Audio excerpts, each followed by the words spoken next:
Des produits de première qualité, premier choix, marque originale. Baolay manolotra anao ny fampalalam-baovao. Baolay, toujours meilleur.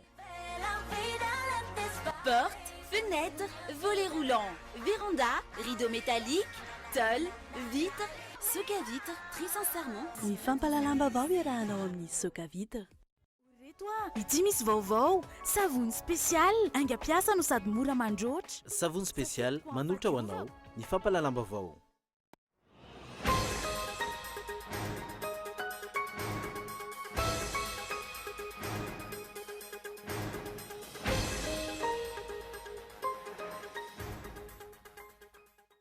Tsy voafaritra mazava izay laharam-pahamehana amin'ny ampiasan'ny gouvernement tany FEC na ny facilité élargie de crédit izay efa mitsimbola avy amin'ny FMI. Fifoazan'ny vahoaka malagasy no andrasan'ny ao anivon'ny RMTF na ny rodoben'ny malagasy tia tanindrazana ho amin'ny fanorenana ifotony nandritra ny fanambarana nataon'izy ireo androany.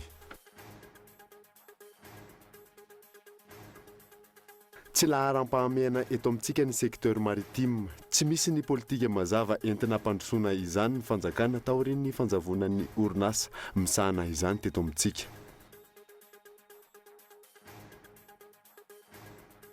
Teny amin'ny anteny meram-pirenena androany ny syndicat-ny mpampianatra manamafy ny fitakiana ataon'izy ireo, manambana ny andray fepetra entitra izy ireo raha toa ka tsy mivaly ny fitakiana. Any ivelany, olona iray no maty voatsatokantsy nataon'ny tovolahy iray izay manana fahasembanana ara-tsaina omaly tany Londres. Misy 5 ny olona naratra tamin'izany. Ny andindinireo arahanao afaka fotoana fohy.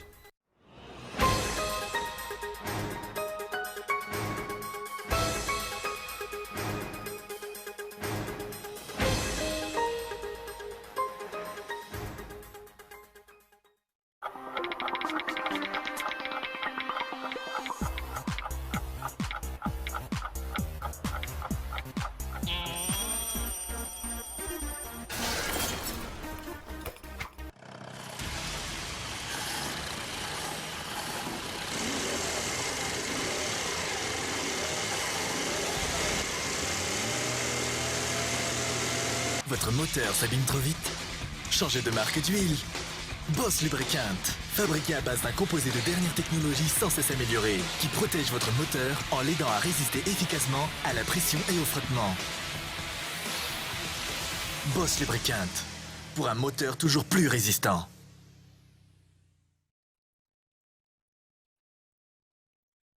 Oreto ity misy vaovao savony spesial aingam-piasa no sady mora mandroatra, tena spesial tokoa satria vita avy amin'ny menaka natoraly, lamba madio ny tanana mandina. Fangaza ihany mandaitra tsy fanasana ny kojakojan-dakozia ihany koa ny savony spesial. Jereo angiza ato izy aza miandry mintsony takeo eny amin'ny varotra mahazatra anao. Savony spesial safidiko amin'ny fadiovako. Efa nanandrana an'ity fromage régal piquant ty ve ianao? Andramo fa afa-po anao. Takeo eny amin'ny varotra akaiky anao. Ny fromage régal piquant 570 ariary ny portion, 404 ariary ny boîte. Fromage régal piquant, fromage à prix canon.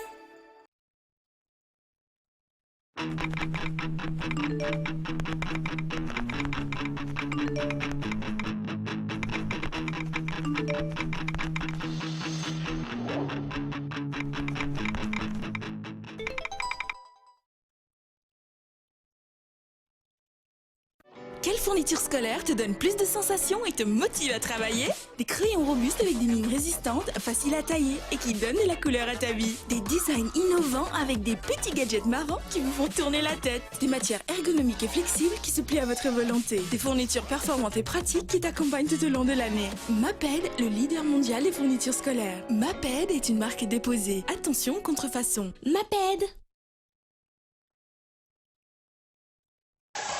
À l'égard des produits haut de gamme à l'esthétique soignée, Baolay exploite les meilleures technologies hautement novatrices.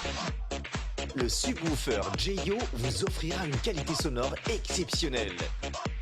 Son design épuré, sa forme compacte et son élégance s'invitent en toute harmonie dans votre salon pour profiter du meilleur acoustique. J.O, représentant exclusif, Baolai. Baolai, toujours meilleur.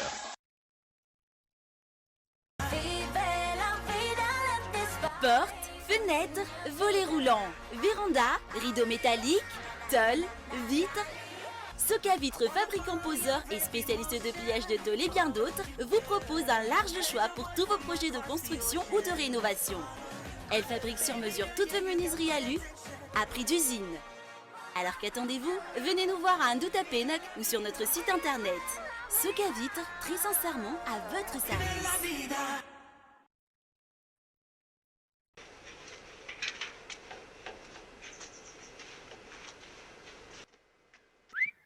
tsara kosa izy zany.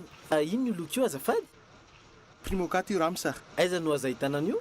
Ahitana azy daholo ny kenkairy rehetra izay mahazatra anao. Sura mihiny amin'ilay lavako azy. Merci e. Hono misy an'le primokat ve ato aminareo? Ie, misy ka. Fa amin'ilay inona ny tendra amisi? Za manko mila mandoko vavahady ary mila maromaro mihitsiny. Misy sady misy amin'ilay eto amin'ny vitsara io. Sady mora le izy.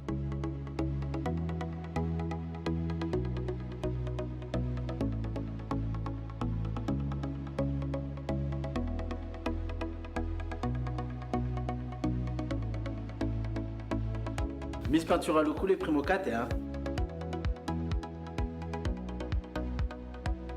Exigez la gamme de peinture Primo 4 chez votre revendeur habituel. Primo 4, une valeur sûre pour toutes les surfaces.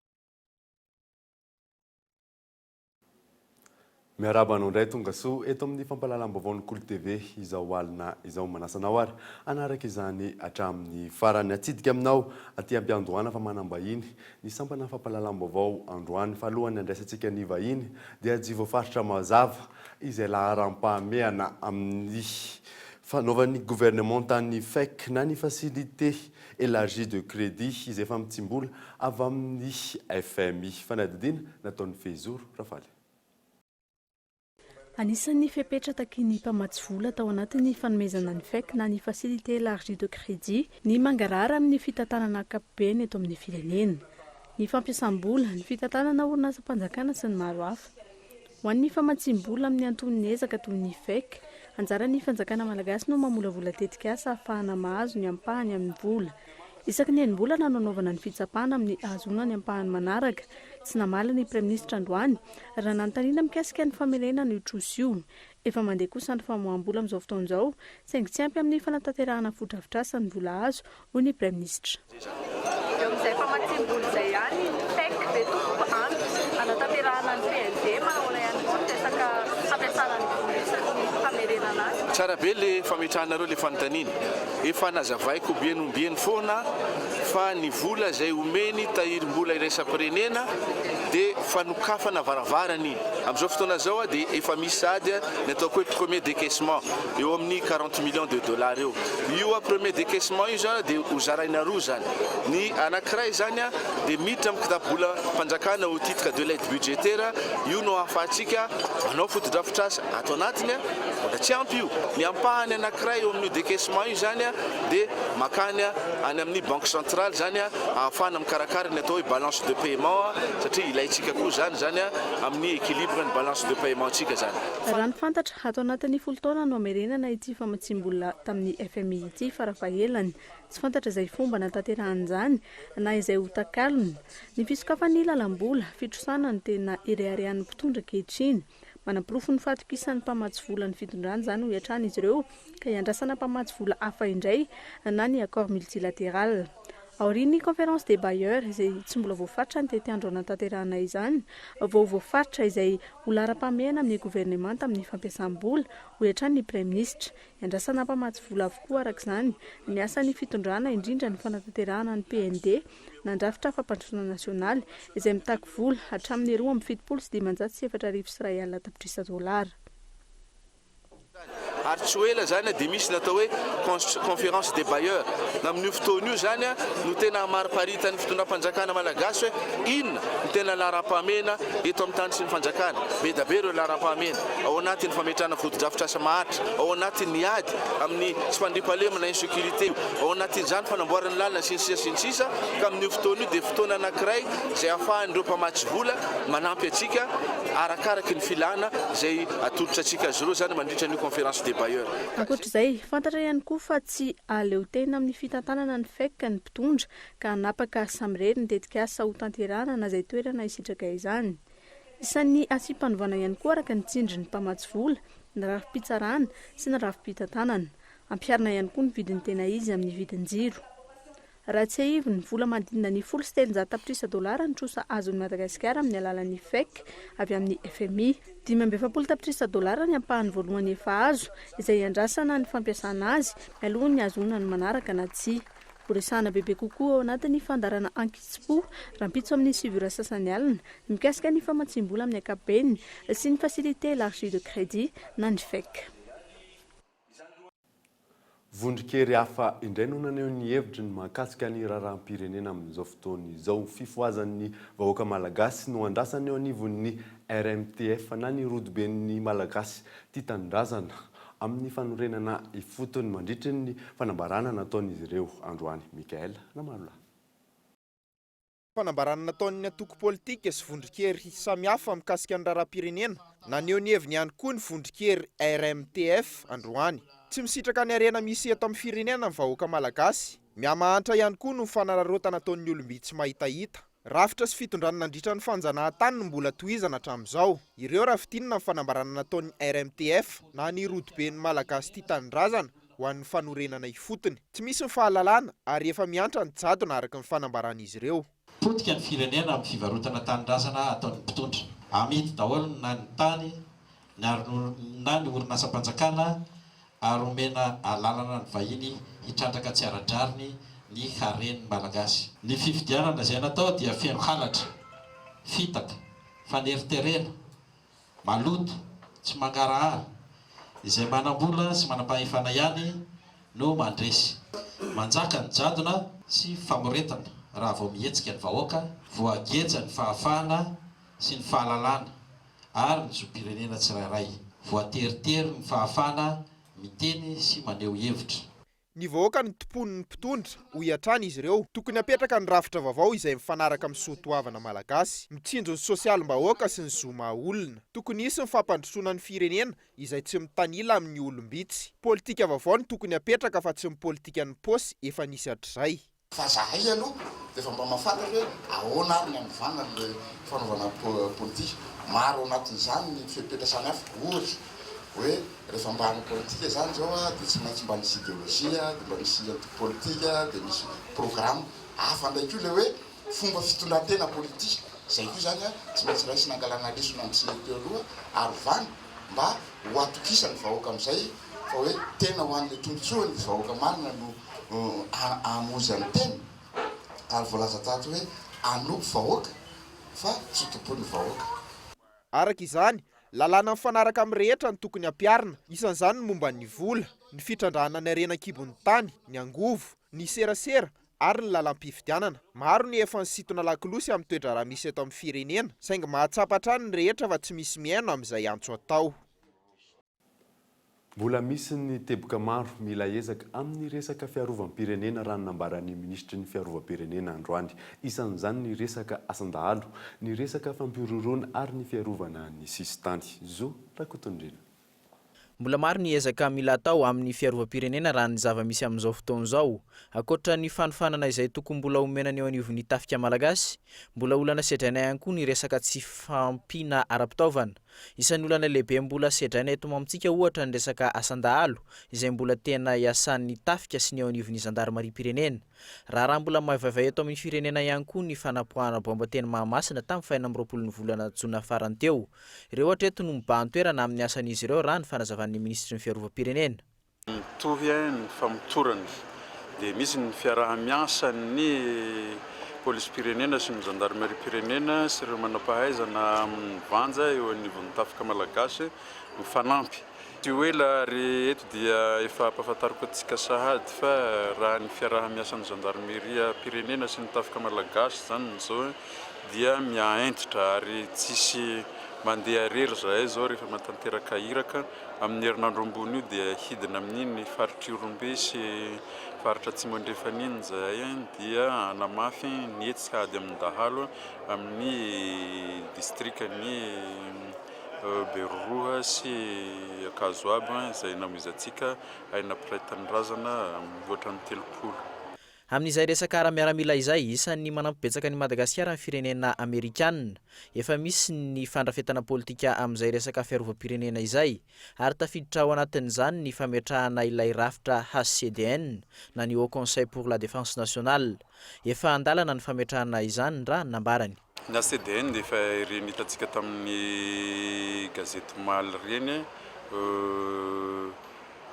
namoaka didy fanapahana zany ny tao amin'ny fitsarana avy ny lalam-panorenana fa dia mbola ifanantona zahay hoe ifampiresaka inona ny tokony atao amin'ny fanompiazana ny fametrahana ny Haut Conseil de la Défense Nationale. Misy arak'izany ny fitadiavana fanampiana avy eo amin'ny firenena avy any ivelany, ankoatra ny fanomezana fanompafanana ho an'ireo miaramila. Misy ihany koa ny fampitaovana indrindra eo amin'ny fiarovana ny sisin-dranomasina avy amin'ny firenena Amerikanina. No amafisina izay fiaraha-miasa eo amin'ny rotota izay androany tamin'ny fanaovam-beloman'ny manam-boninahitra roa avy amin'ny tafika Amerikanina izay niasa teto Madagasikara hatramin'ny taona 2012. Witness the Malagasy Navy's ability to participate in the AFRICOM-sponsored Cultus Express. Ny programa izay hoavy ato anatin'ny volana vitsivitsy, anisan'izany ny volana septambra ny fahatongavan'ny sambo mpanao-fididihana malagasy vaovao rehefa 1 metatra. Eo ihany koa ny fametrahana, fandarana, fanampiana eo resaka fanabeazana na eo amin'ny école d'état-major zany na eo amin'ny académie militaire any Antsirabe. Ary efa tsy andronay koa ny ahafahana manokatra laboratoire d'anglais anaty roa vaovao anatin'ny taom-piasana vaovao izay nolay fa anaty Madagasikara na amin'ny fiarovana ny fandriampahalemana na ny ahafahany miara-miasa mbo tafika manodidina teo faritra ihany koa. Amin'ny alarobia ho avy izao no andao any Madagasikara ity manam-boninahitra Amerikanina ity. Amin'ny farantaona kosa no andeha ny mpanampy azy dia ny lieutenant commandeur Cruz John. Androany izy ireo no notolorana maro-boninahitra teny amin'ny ministera ny fiarovam-pirenena. Ny commandeur Stoz Robert izay notolorana ny maro-boninahitra officier de l'ordre national, ary ny lieutenant commandeur Cruz John izay notolorana ny officier de l'ordre de mérite. Efa tonga eto an-toerana kosa ny solo azy amin'izany asa izany. Samy maneho ny fitarainany avokoa ankehitriny na ireo mpikarakara passeport na visa ho an'ireo teratany vahiny monina sy miasa eto amintsika. Ankoatra ny fahasimbanana ny milina avy amin'ny mpila raharaha mazana ny olana hoy zareo avy ao amin'ny tompona andraikitra. Fanadadiny Gaetan Andriatsilavo. Maro ny fitarainana voaray momba ny fanamboarana sy ny fanavaozana passeport tato ato. Nitondra fanazavana momba izany ny tompona andraikitra eo anivon'ny polisy-pirenena androany. Ankoatra ny fahasimbany masinina na pihitsoka ny fanamboarana passeport, ireo mila raharaha mazana no manana olana araka ny fanazavana. Rehefa misy olana eo amin'ny taratasy izay entinao zany, dia tsy maintsy azavainy aminao hoe zao ny zavatra tsy ampy anatin'ity taratasy ity. Ka raha ohatra ka mbola tsy ampy iny na 2 volana, na 4 volana, na 3 volana dia ivezivezy eo foana izy satria tsy ampy le ato taratasy ary koa monamona mezany an'ilay passeport. Ary nandray mitenena miasarotana, tsy asarotana fa hatsaraina. Satria arakaraka ny ahitana olana zany. Eo atsika olona manao zavatra sy manatsara zavatra. Rehefa manao zavatra anankiray ianao dia mahita olana foana zany ianao eny antenatenany eny. Dia iny olana iny atao zay tsy verenana iny. dia atsaraina le asa. olona efajato hatramin'ny 570 isan'andro no raisineto raha ny fanazavana azo izay na vitaina avokoa nefa ireo ary ao anatin'ny 3 andro farafahatarany no tsy maintsy vita ny pasiporo. Ankoatr'izay misedra olana ihany koa ny fikarakarana sy fanavaozana ny viza ho an'ireo teratany vahiny monina sy miasa eto amintsika. Nanapa-kevitra ny fanjakana malagasy fa tsy maintsy manavao viza avokoa ny teratany vahiny rehetra mialohan'ny volana novambra ho avy izao ho fanatsarana ny fanaraha-maso sy ho fitandrovana ny filaminana eto amintsika no tanjona. Na izany aza nefa tsy maintsy mandovoly izy ireo na dia ireo efa nandoha izany teo aloha azy. Mifono fanararaotana sy fitadiavam-bola ankolaka izany araka ny filazan'ny teratany vahiny sasany. Ho an'ireo mihoatra ny 3 volana hatramin'ny 2 taona ohatra dia mialina sy 2 hetsy ariary ny droit de visa de séjour ary 300 euro kosa ny droit de délivrance des cartes de résident dia mialina sy 2 hetsy ariary kosa ny droit de visa de séjour ho an'ireo 5 hatramin'ny 10 taona ary 8,700 euro kosa ny droit de délivrance des cartes de résident. Tsy laharam-pahamena eto amintsika kosa ny secteur maritime tsy manana politika mazava entina mpandrosoana izany ny fanjakana taorian'ny fanjavona ny orinasa misahana izany teto amin'ny tsika. Michela Leonardzone. Ny taona 570 hatramin'ny 580 no nanana ny toerany teto amintsika ny sehatra ambony ranomasina na ny secteur maritime. Ankoatra ny fananana ny SMTM na ny Société Malgache de Transport Maritime, Lancourier N ihany koa no nanana ny Madagasikara.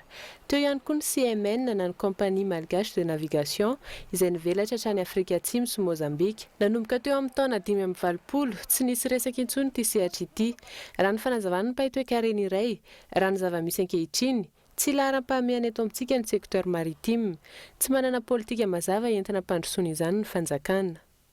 Matetika zany izay foana zany no mibahanao anatin'ny saina satria vola be etsanao fa tsy voatery vola foana ankeny zavatra rehetrarehetra fa raha mahana volonté ianao ny partian'ny politique publique ianao ataon'ny olona fotsiny satria izy ny teanao dia izy ny financer ny activité. Tenable izy raha ohatra ny olona rehetrarehetra manao an'le izy ary tsy mahafaty atoka azy. Be dia be ny olona tena mety ho te andraraha ao anatiny eo zany hoe fa mahana entreprise izy zao dia mivadika ho entreprise any amin'ny sihadranomasina fa tsy entreprise etentanety intsony ary izay no irina voalohany indrindra. Lalana iray entina mampiena ny olona ny tsy fananana asa nefa ny secteur maritime raha ny fanazavana hatrany. Manodidina ny 5 hetsy ireo asa mivantana azo amin'izany ary 2 tapitrisa kosa ireo asa tsy mivantana. Maromaro ny ezaka tokony atao hanatratrarana ny tanjona raha ny fanazavana hatrany. Raha ny tena marina dia io ny tena ahafahana résorber ny chômage faran'izay na Philippines dinazy ny secteur maritime et en particulier ny emploi sy ny gens de mer fotsiny marin zany dia efa kely sisa dia mahafeno ny déficit ny balance de paiement satria ny amin'ny fananana asa zany ny setry ny tontolo an-dranomasina tena afaka mitelona ny olona tsy manana asa eto Madagasikara ao anatin'ny herintaona fotsiny raha ohatra tsika voninanao azy satria misy ny sehatry ny ranomasina tsy voatery hoe miasa ny ranomasina fa ity tanety be dia be ny asa satria amin'izao fotoan'izao araka ilay ny teknôlôjia zao ny fifandraisana rehetra ny resaka transmission rehetrarehetra dia zava-dehetra efa vita ety tanety daholo. Manodidina ny 5,000 kilometatra ny sisin-tanana na ny Madagasikara. Raha ny zava-misy ankehitriny mbola malalaka sy azo trandrahana tsara izany. Vola manodidina ny $2 miliara kosa no ilaina raha toa ka hanamboatra seranatsambo manara-penitra. Ambety teny ny mpitondra ny hoe fitsinjaram-pahefanana ny décentralisation mbola mifangaro anefa ny fampiarana izay fitsinjaram-pahefana izay. Maro nefa ireo commune nahita famombiazana tamin'ny fampiarana izay fitsinjaram-pahefana tena izy izay. Kahitan Andriatsilavo. Iray amin'ireo commune mendrika manerana ny Madagasikara ny commune Antanamitara na Antsiranana faharoa. Resy lahatra ny mpitondra eo anivon'ny commune fa tsy misy vahaolana ankoatra ny fametrahana sy ny fanatanterahana ny fitsinjaram-pahefana. Ny fitantanana mangarahara, ny fanatonana sy ny fanomezana lanja ny vahoaka iny fotony. Ankoatr'izay ny fisokafana amin'ny hafa ka natraikefa ahafana mampandroso ny commune tantanana. Eo ihany koa ny fiadena amin'ny kolikoly. Io zay le stratégie zegny nampiasaiko hoe le ouverture hoe tsisy l'école nianarana hoe hitondra commune zegny fa kosa misy zegny ny manam-pahaizana maro tokony afahana magnampy amin'izay fitondrasan'ny commune zay satria hitako zegny ny tsy mampandeha commune zay voalohany kolokolo ny kolokolo zegny betsaka amin'ny tsy mampamengitra zegny mivolagna zegny hoe betsaka zegny kolokolo zegny magnerana ny Madagasikara na dia ny ivelany aza fa raha ohatra ny kolokolo zegny resegna tsy maintsy mandeha zegny commune zegny naviako hoe bianco zegny no contacteko voalohany ampafantariko ny vahoaka iny atao hoe kolokolo iny zegny maharatsy ny kolokolo iny zegny ny impact ny kolokolo agnatin'ny commune raha mbola misy ny kolokolo zegny agnatin'ny commune tsy mandeha zegny ny raha raha tsy hivina ny forona ny taona 3 ny commune Antanamtarana ahitana fokotany 5 ary ponina manodidina ny 790 no ao aminy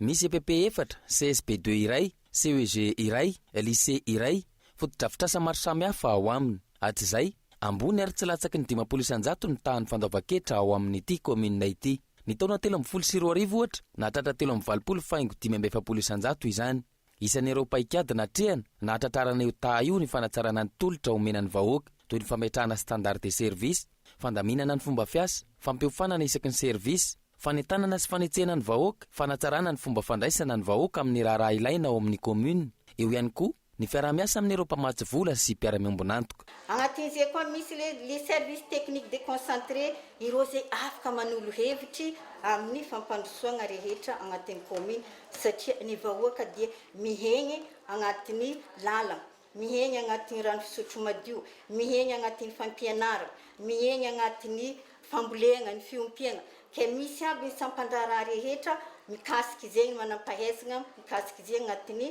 fahatridiana dia tsy maintsy nagnatogno iregny directeur régional aby regny za mba nagnome hevitry karakory magnano montage ny projet karakory zay mitantagna marché public zay ohatra mivaingana amin'ny fahombiazan'ny fitsinjaram-pahefana tena izy ity commune na eto Antanamtarana ity atreto anefa mbola maro ny ezaka tsy maintsy atao ahafana manatanteraka izany mbola maro ihany koa ny olana raha tsy ilaza afa-tsy ny fifangaroany andraikitra eo amin'ny fitantanana ny firenena ny décentralisation na ny fitsinjaram-pahefana sy ny déconcentration na ny fanapaream-pitondrana olombofity ny tokony tantana ny province sy ny région ho an'ny fitsinjaram-pahefana atreto anefa olombotendry ny akamarony amin'izy ireny mbola tsy mazava tsara ihany koa ny toerana misy ny fokotany ity farany izay manana ny maizy azy raha iresaka fitsinjaram-pahefana ambety tenin'ny mpitondra amin'izao fotoana izao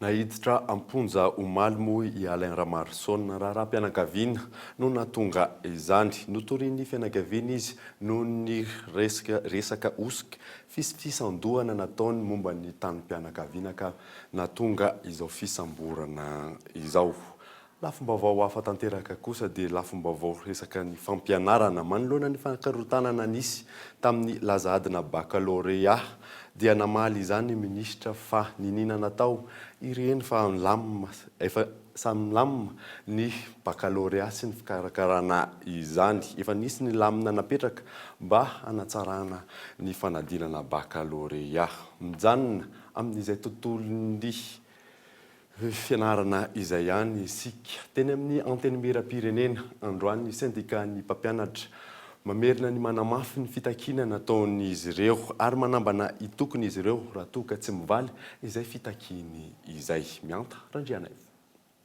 raha toa ka anjana ny etsiky ny mpampianatra nandritra ny fotoanam-panadinana androany maraina nanatitra fenkevitra teny anivony anteny miram-pirenena ny sindika mpampianatra tsy jano ny fitakiana ary amafy hatrany mandritra ity fotoam-pialatsasatra ity raha ny fanazavana ahina izy fiatraikany amin'ny fidirana amin'ny taom-pianarana ao avy izao ny ho toy ny etsika ataon'ny mpampianatra manerana Madagasikara raha toa ka tsy hisy valy ny hatrany izany tsy ananatsiny eto amin'ny firenena mahatonga zay ny androm-panjakana rehetra mihitsy ampafantaranay ary mahatoky satria tsy vao izao mantsy nanaovanay izao zavatra izao mba hialana amin'ny fanomezantsiny ho ataon'ireo tompon'andraikitra dia samy mahazo ary efa nahazo hatrany amin'ny filoham-pirenena izao zavatra izao dikan'izany samy mandray tandrify azy na ny mpanao lalàna na ny mpanatanteraka dia tsy tompon'andraikitra ny zava-misy tsony izay mpampianatra raha sanatria manao be marenina ny fitondram-panjakana amin'izao fotoana satria mbola manana ray volana sy tapany mahery zany mialohan'ny rentrée scolaire fa raha sanatria moa eto zany nijerena hoe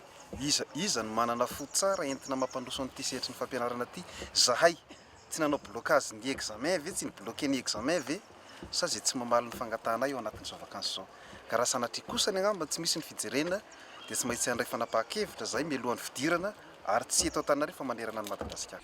Mandidina ny 5,000 ny totalin'ny fampiakarana ny Tamberi Karama nitakian'ny mpampianatra. Raha isanjaton'izany hatreto no mbola novalian'ny fitondram-panjakana. Raha tsy ahivina, miisa 5 ireo fitakian'ireo. Anisan'izany ny fampitoviana ny mari karama mpampianatra amin'ny mpiasam-panjakana hafa, ny fampiakarana ny indemnité de résidence, ny indemnité de risque, ny forfaitaire d'enseignement, ny indemnité de logement ary ny indemnité de préparation et de correction. Manodidina ny efatretsy isan-taona kosa ireo tanora miditra ao anatin'ny tsenan'ny asa eto amintsika. Olana amin'ny ankamaroan'izy ireo anefa ny tsy fampin'ny traikefa sy ny fahaiza-manao izay takian'ny orinasa amin'ny akapobeany. Antony iray mampiakatra ny tany tsy fananan'asa eto Madagasikara koa izany. Eo ihany koa ny tsy fampin'ny ivitoerana mampiofana ara-teknika miparitaka manerana ny nosy. Fanampanazavana.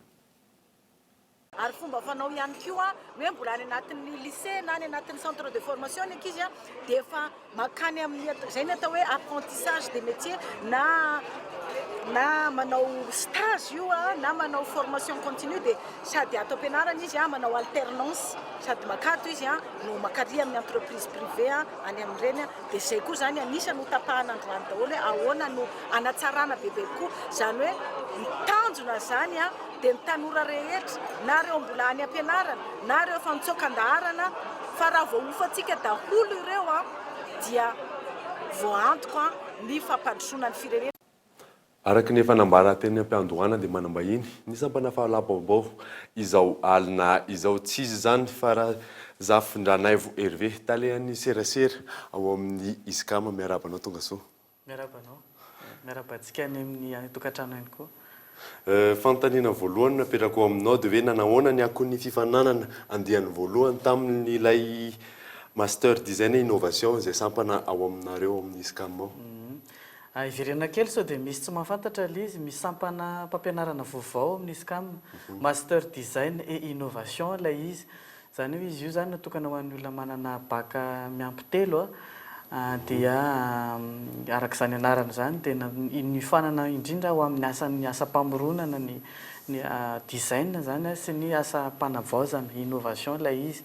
Dia ny fifananana natao hidirana amin'ny lisy tokoa tamin'ny 20 Jolay teo dia nisy olona maro zany tonga nandray anjara tamin'ny fifananana dia efa misy olona efa hita hoe tena azo eritreretana ho tafiditra ao anatin'ilay izy fa dia ho avy ny fifananana andian'ny faharoa amin'ny 20 sy 20 aogositra ho avy izao. Dia inona ary moa zany no asa ataon'ny olona izay mahavita an'io resaka fampianarana ataonareo? Amin'ny master design et innovation anazy zay dia olona natokana hiasa any amin'ny sehatra ny famoronana zany no vokarina ao anatin'io. Misy karazany telo lehibe io asa-pamoronana io amin'ny ankapobeny sy tiana tongavana dia ny famoronana any amin'ny indostrie design industrielle dia ireo olona ireo zany natao hamorona fitaovana reny vokariny industrie ireny. Dia misy ny olona indray no asa-pamoronana any amin'ny taozavatra design artisanal dia ireny indray zany hanome lanja an'ilay mpanao taozavatra malagasy hitady tsena anatiny na tsena ivelany ihany koa ho an'ny taozavatra vokatra ny taozavatra malagasy. Dia ny fahatelo misy koa ny olona hiasa amin'ny anao design graphique zany hoe amorona ihany koa any amin'ireny agence de communication ireny ohatra amorona afisy, amorona dokam-barotra samihafa sy ny sisa hiasa ao amin'ny tetika asa ao anatin'ireny zany. Izay amin'ny ankapobeny zany karazan'olona hiasa ao anatin'io lalam-piofanana io raha mianatra mandritra an'ilay roa taona izy zany. Dia inona ary ny zava-baovao entina ao anatin'io lalam-piofanana io raha avy aminareo manokana? Tsara marihana fa io lalam-piofanana io dia napetraky ny iskama niaraka tamin'ny sampandrarany ny firenena mikambana miatsoroka sy manampy ny indostria ny ONUD sy ny ambasadin'ny Norvège eto amintsika. Ny antony dia nisy zany ny fahitany sampandrarany firenena mikambana io hoe tsy fahampiana eo amin'ny olona mahay mitantana amin'ny resaka asa-pamoronana zany eto Madagasikara. Dia napetraka io zany ahafahana manome an'izay mamaly an'izay tsena izay dia mazava fa misy zava-baovao anatiny eo. Ny zava-baovao voalohany dia hoe traikefa tsy mbola nahita teto Madagasikara no ezahana ampidirina satria manasa mpampianatra avy any ivelany izahay mampianatra an'ireo mpianatra miditra mianatra ao. Misy fitaovana ihany koa tsy dia mbola fahita eto Madagasikara ho ampianarina ho ampiasaina ao anatin'io ho ampianarina fampiasana azy dia eto mamokatra ihany koa. Dia misy karazana atrikasa maromaro anatin'ny lalam-piofanana entina iarahana miasa amina orinasa na iarahana miasa amina koa amin'ny mpanao taozavatra sy ny maro samihafa ahafahana tonga dia mampiatra zany izay zavatra nianarana ao anatin'izy io. Zay no zava-baovao. Misy afaka averinao kely ampijerytsika hoe rovina marina le deuxième vague teo amafisina kely. Amin'ny 12 sy 13 aogositra izao le izy, 2 andro satria ny andro voalohany fifananana tsoratra, dia ny andro faharoa fifananana ambava, dia amin'ny 12 sy 13 aogositra le izany hoe raha te soratra anarana dia tena hoe farafahatarana dia amin'ny 9 aogositra andro azoma io amin'ny tatavonana. Fa amporosiana moa ny olona tsy andro farany vao soratra anarana fa mialohan'izay. Misy teninao farany ve fa tena mazava be ngamany? Ny teny farany dia mamporisika ny olona indrindra nareo ao amin'ny sehatry ny asa. Isoratra anarana anaraka ny fiofanana io raha hitanareo ilaina le izy. Ny zanay ny ora fianarana tsy fanindry amin'ny ora fiasana. Misy ihany fotoana mety hoe ilaina anao tonga ny ampianarana amin'ny atoandro fa amin'ny ankapobeny miditra amin'ny 5 sasany ariva. Dia mila miazakazaka kelikely satria 20 monja zany ny toerana azo idirana amin'ity andiany voalohany ity 20. Zany hoe zay mampafifanana azy izay mahay indrindra amin'ilay maro tonga misoratra anarana amin'ny fifanana zany no raisina. Zay ngambany dia raha antsika ho tonga soa raha misy fanazavana fanampiny dia mazava ho azy afaka miantso ny laharan-taribean'ny SCAM nareo na manoratra amin'ny pejy Facebook ny SCAM ihany koa. Isaorana anao Andriamatoa fahiny teto amin'ny sampana fampalalana-baovao. Misaotra betsaka anareo dia mandra-peona indray. Nanolotra fitafiana ho an'ny akany fitaizana Zazakamboty sy sahirana ny vondrona Filatex teny ampita tafika io maraina io. Ny ankizy sy ny tanora moa no avy ny firenena ka izay no antony izao fanampiana izao. Iona saina. Ankizy sy tanora misy 370 avy amin'ny tompy fitaizana Zazakamboty sy sahirana ary ireo zaza marary tsaboiny eny Ambomiandra ao amin'ny hopitalin'ny Reny sy ny zaza no nitolorana ny vondrona Filatex fitafiana vaovao. Ho fanamaivana ireo ray aman-dreny sahirana sy ireo ankizy manana ray aman-dreny sahirana no antony ny fanampiana. Ampahany amin'ireo fanampiana fanaon'ny groupe Filatex no nataony androany araka ny fanazavan'ny tompon'andraikitra ary akany 4 no nahazo tombotsoa amin'izany. Nanomboka tamin'ny 1979 no nanomboka nanao asa soa ny vondrona Filatex ary mbola mitoetra amin'izao ary mbola hitohy hatrany. Ny fitaizana Zazakamboty anaky 4 zany nanaovana izao hetsika izao dia mitokotelo eny Anosy Avaratra Ambotry ny Manga, dia ny tery Anosy Zato akany fitahina, dia ny eto ampita tafika akany fialofana, dia ny SOS village enfant Fotovorona, dia ny zaza issu an'ny famille défavorisée na démunie tao amin'ny hôpital mère enfant Ambomiandra. Avaliana ho an'ireo ankizy tezaina eto amin'ity akany ity izay nahazo akanjo vaovao avy amin'ny vondrona Filatex. Rehefa misy olona tsara sitrapo ohatra ny Filatex sy ny sisa izay manampy ny toerana toy itony dia tena diboka hafaliana tokoa izay ary tena ilaina dia ilaina mihitsy ny fiaraha-miombonantoka satria fitsontsovana ny aveniran'ireo ankizy ireo no iarahana misalahy ka dia akasitrahana tanteraka ny orinasa Filatex izay efa nanao moa izy teo aloha, nanao androany ary tenainay fa mbola nanao amin'ny manaraka mba hisiny ny hoavin'ny reto ankizy reto mba hahatonga azy olom-pirenena mendrika sy vanina eto amin'ny firenena.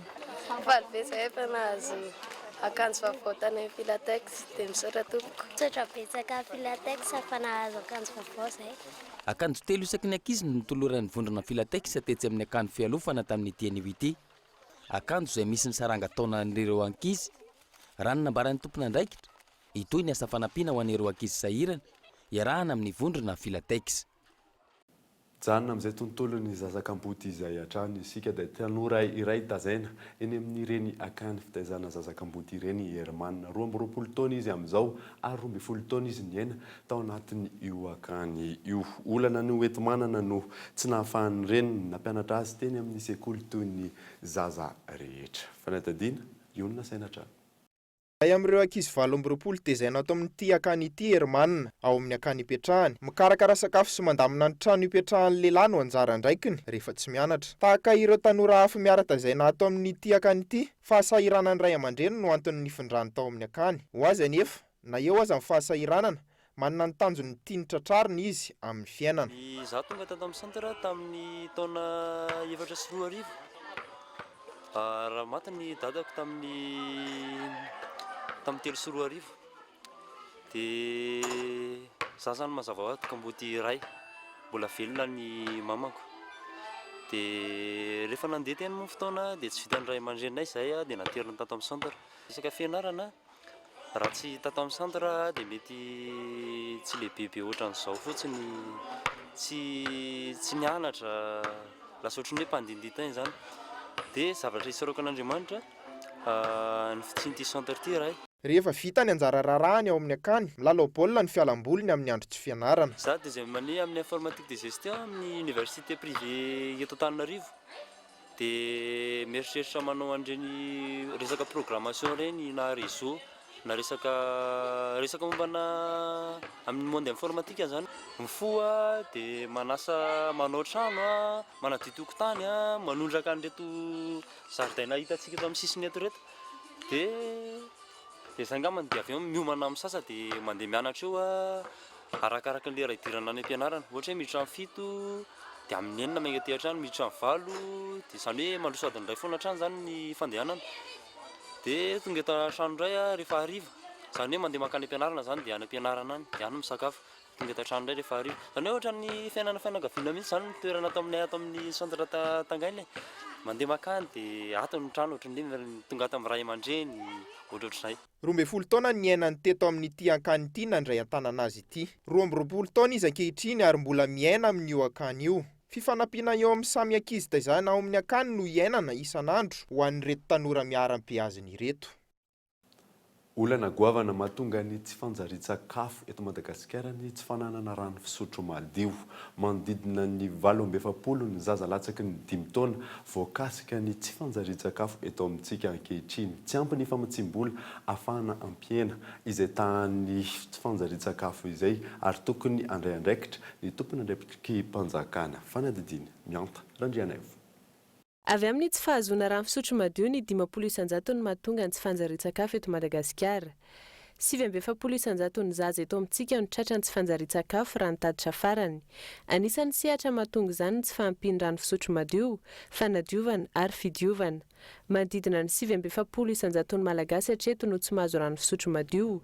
20 isanjato no miaina anaty fahalotoana toy ny tsy fananana lava-piringa manara-penitra. Ohatra amin'izany, vokatry ny areti-pivalanana mifanesy na otrikaretina entin'ireo kankana noho ny tsy fisian'ny famatsin-drano sy ny fanadiovana, fidiovana tsy lavorary ny 10 isanjato n'ireo tranga tsy fanjariana ara-tsakafo ankehitriny. Anisan'ny fepetra ahafahana mampiena ny tahan'ny olona tratra ny tsy fanjarian-tsakafo araka izany ny fampidirana rano fisotro madio, ny faiza mitarika ireo mpiantsehatra ara-tsakafo, ara-pahasalamana. Eo ihany koa ny fanajan'ireo mpitondra fanjakana sy mpiara-miombonantoka ny tamberina andraikitra ho fanatsarana ny sehatra ara-tsakafo. Antso avy koa zany zay eo anivon'ny gouvernement tamin'ny fisinoana eny anivon'ny primature zany mba hijery akaiky ny toe-bola ilaina, famatsim-bola ilaina ahafahana tena mametraka amin'ny toerany io resaka rano fisotro madio io.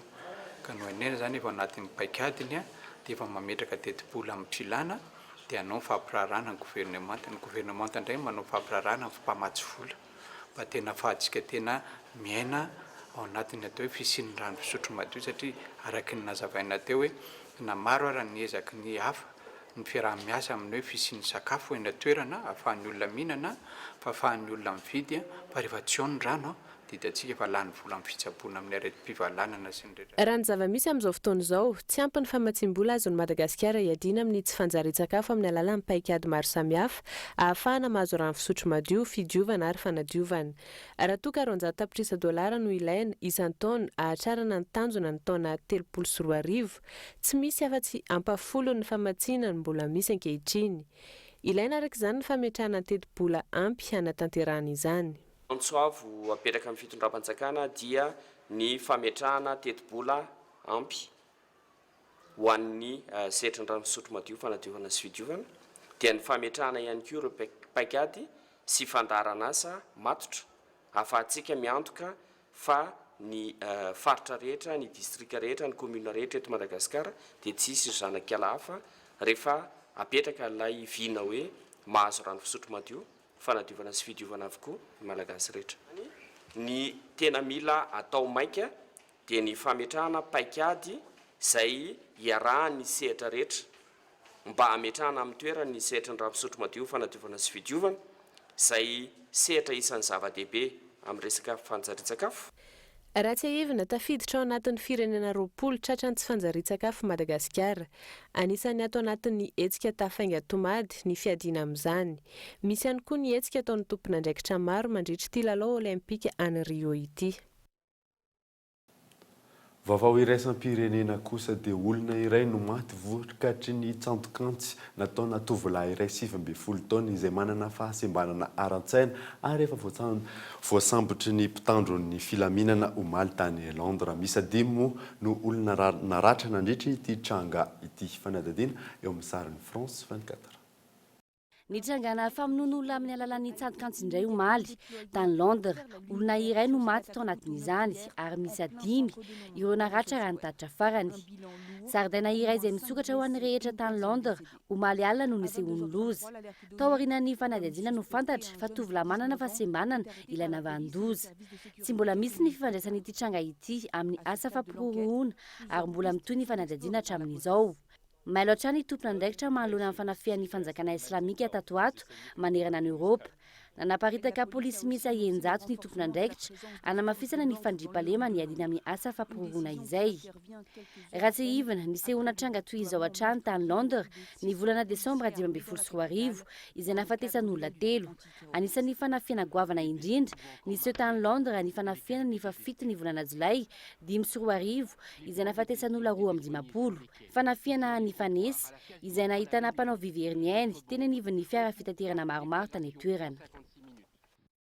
Alohan'ny sarana dia averina aminao ireo vaovao nisongadina androany tsy voafaritra mazava izay lahara-pahamehana eo amin'ny ampiasain'ny gouvernemanta ny FEC na ny facilité élargie de crédit izay famatsim-bola avy amin'ny FMI. Tsy lahara-pahamehana eto amintsika ny secteur maritime tsy manana politika mazava entina ampandrosoana izany ny fanjakana taorian'ny fanjavonana orinasa misana izany eto amintsika. Teny amin'ny anteny miram-pirenena androany syndicat-ny mpampianatra mamerina manamafy ny fitakiana izy ireo manambana ny andray fepetra entitra izy ireo raha toka tsy mivaly izy ireo fitakiana angatahany izay. Dia izay mamarana ny fampahalalam-baovaontsika izao alina izao. Nankasitrahana ianao nanaraka izany hatramin'ny farany. Veloma tompoko.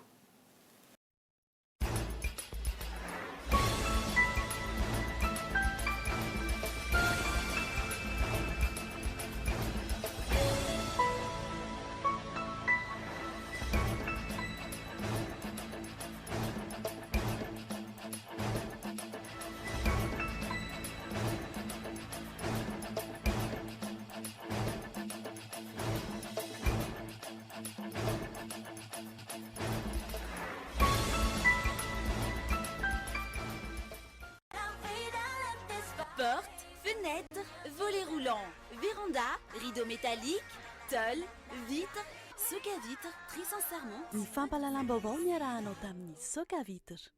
Des produits de première qualité, premier choix, marque originale. Baolay nanolotra anao teo ny fampahalalam-baovao. Baolay, toujours meilleur. Ity misy vaovao, savony spécial, aingam-piasa no sady mora mandroatra. Ny vaovao dia nankafizinao niaraka tamin'ny savony spécial.